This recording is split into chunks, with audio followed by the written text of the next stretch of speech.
Limang katangian ng Pilipino na pinaka katangian ng Pilipino. Pagka umaangat ka at pagka yumayaman ka na, gusto ka nilang siraan, gusto ka nilang hilaing pababa. Ganyan ang pinakaugali ng Pilipino. Number 2, pagka mayaman ka na, sasabihin nila napaka yabang mo na, napaka ano mo na sa sarili mo, presko ka na sa sarili mo. Ganyan ang ugali ng Pilipino. Kaya pagka ikaw ay ang gagawin nila sa iyo, pagka wala ka namang pera, wala kang kaibigan, wala kang ganyan, wala kang kaibigan, wala kang kamag-anak, wala kang pamilya, pagka wala kang pera. Ganyan ang katangian ng Pilipino. Pang-apat, ito, pag nakaharap sa'yo, para kang santo, para siyang santo sa'yo.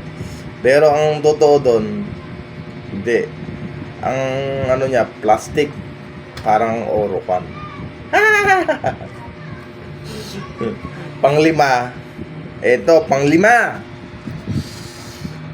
hihilain kang pababa. Hihilain ka ng pababa. Ganyan ang ugali ng Pinoy. Kaya ang gagawin natin, ang gawin mo, tuloy mo lang, wag kang magpa-distract sa mga tabi-tabi.